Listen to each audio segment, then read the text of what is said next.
Welcome farmers. இன்னைக்கான வீடியோவில் நம்ம என்ன பார்க்க போனால் எக் ஹேண்ட்லிங். அதாவது நம்ம கோழி அழுவத்தில் இன்குபேட்டரில் வைப்போம் இல்லையா, முட்டை எடுத்துன்னு போயிட்டு இன்குபேட்டரில் அழுவத்தில் வைப்பீங்களா, அப்போ வந்து முட்டையை வந்து நம்ம எக் ஹேண்ட்லிங் செக் பண்ணுவோம். அதாவது கரு நல்லா இருக்கா, அந்த முட்டை நல்லா இருக்கா, இது வச்சா சரியாக இருக்குமா அப்படின்றது தான் நம்ம இந்த வீடியோவில் வந்து செக் பண்ணுறோம். ஒன்றும் இல்லைங்க, சிம்பிள் தான்.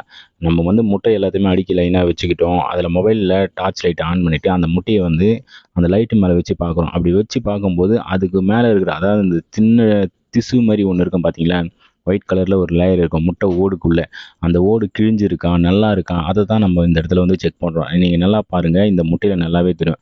எந்த இடத்துலலாம் கோடு அந்த மாதிரி பெருசாக இருக்கோ அதெல்லாம் வந்து முட்டை வந்து அழுவத்தில் வைக்காதீங்க. ஏன்னா வச்சிங்கன்னா அந்த முட்டை வந்து பொரிப்பு திறன் வந்து சுத்தமாக இருக்கவே இருக்காதுங்க. ஏன்னா அந்த முட்டை வந்து கரு கலங்கிட்டு இருக்கும். அதனால் வந்து அந்த முட்டையை வந்து தயவு செஞ்சு நீங்கள் வந்து அழுவத்தில் இன்குபேட்டர்லேயோ இல்லை கோழிலையோ கூட வைக்காதீங்க.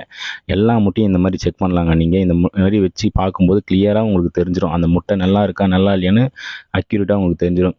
இந்த ஃபோனில் கொஞ்சம் சரியில்லைங்க, அதனால தான் கரெக்டாக என்னால் வச்சு வச்சு காட்ட முடியல.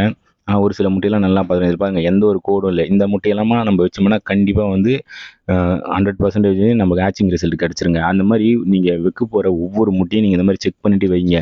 இதில் ஒரு சில முட்டையெல்லாம் டேமேஜ் ஆன முட்டைங்கள்லாம் இருக்கும். அந்த முட்டையெல்லாம் நீங்கள் தயவு செஞ்சு வைக்காதீங்க. அதை வந்து வீட்டில் சாப்பிட்ருங்க. எல்லையாச்சும் ஆம்லெட் போட்டோ இல்லை அவிச்சு இதை சாப்பிட்ருங்க. உடம்புக்கு ரொம்பவே நல்லது தான் நாட்டுக்கோழி முட்டை. அந்த காலத்தில் நாட்டுக்கோழி முட்டை தான் உணவுக்கு எடுத்துப்பாங்க. அது ரொம்பவே வீரியமாக இருக்கும். இப்போ தான் ஃபுல்லாக வந்து இந்த பாய்லர் கோழி முட்டைங்க வருது. அதனால நிறைய இஷ்யூ வருது. இந்த பாய்லர் கோழி முட்டை ஏன் சாப்பிடக்கூடாது, நாட்டுக்கோழி முட்டை ஏன் சாப்பிட்ணும், அதுக்கான ஒரு வீடியோ வந்து ஃபுல் லென்த் வீடியோ வந்து நான் கண்டிப்பாக போடுறேன். நீங்கள் கீழே வந்து கமெண்ட் பண்ணுங்கள், அந்த வீடியோ வேணுன்னா நான் கண்டிப்பாக போடுறேன்.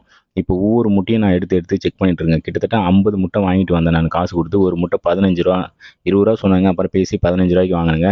சொந்தமாக இன்குபேட்டர் நானே தான் ரெடி பண்ணேன்.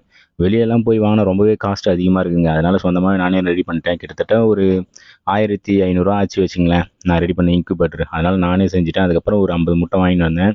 ஏன்னா எனக்கு கோழி வாங்கணும் வளர்க்கணும் ரொம்ப ஆசையாக இருந்துச்சு. நான் இந்த மாடெல்லாம் ட்ரை பண்ணலான்னு பார்த்தேன், அதெல்லாம் செட் ஆகலை. ஆடும் செட் ஆகலை நம்மளுக்கு. சரி கோழி ட்ரை பண்ணலாம் அப்படின்ட்டு இறங்கியிருக்கேன். ஏன்னா இதுதான் லோ இன்வெஸ்ட்மெண்ட்டு. சும்மா வீட்டிலேருந்து ரெகுலர் இன்கம் மாதிரி நம்மளுக்கு வந்துனே இருக்கும். ஸோ அதனால் இதை நான் ட்ரை பண்ணுங்கள். நீங்களும் சின்னதாக யாராச்சும் இந்த மாதிரி பிஸ்னஸ் பண்ணணும்னு ஆசைப்பட்டீங்கன்னா கண்டிப்பாக இந்த நாட்டுக்கோழி வளர்க்குறது ரொம்பவே பெஸ்ட்டுன்னு நான் சொல்லுவேன். யாருக்கெல்லாம் இன்குபேட்டர் வேணுமோ நம்மளுக்கு, அதாவது கீழே தெரியுற காண்டாக்ட் நம்பர் காண்டாக்ட் பண்ணிங்கன்னா உங்களுக்கு வந்து இன்குபேட்டர் வந்து கிடச்சிருங்க.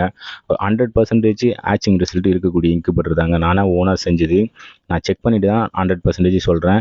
ஃபஸ்ட்டு இந்த மாதிரி எக்கெல்லாம் நீங்கள் செக் பண்ணிவிட்டு அதுக்கப்புறம் வைங்க. கண்டிப்பாக 100% ரிசல்ட் இருக்கும். நம்மளோட இன்குபேட்டர் வேணுன்றவங்க அந்த நம்பருக்கு காண்டாக்ட் பண்ணுங்கன்னா உங்களுக்கு வந்து நான் கொரியர் மூலயமா அமுச்சு விட்ருங்க. தமிழ்நாடு ஃபுல்லாகவே நம்ம வந்து டெலிவரி பண்ணிட்டு தான் இருக்கோம். அதே மாதிரி நீங்கள் சிக்ஸ் வேணும்னாலும் கமெண்ட் பண்ணுங்கள். அதை நான் என்னால் டெலிவரி பண்ண முடியுமா கேட்டுட்டு நான் உங்களுக்கு வந்து இன்ஃபார்ம் பண்ணுறேன். இப்போது எல்லா முட்டையும் நம்ம ஆல்மோஸ்ட் எல்லாத்தையும் செக் பண்ணிட்டோம். கிட்டத்தட்ட 10 முட்டை வந்து இதில் வந்து கூமுட்டையாக இருக்குது, அதாவது டேமேஜ் ஆகிருக்கு உள்ளே. ஆனால் அந்த முட்டையும் நான் ஹேட்சிங் வைக்கலான்னு பிளான் பண்ணிட்டுங்க. ஏன்னா ஃபஸ்ட் டைம் ஹேட்சிங் வைக்கிறோம். மறக்காமல் நம்மளோட சேனலை சப்ஸ்கிரைப் பண்ணி வச்சுக்கோங்க.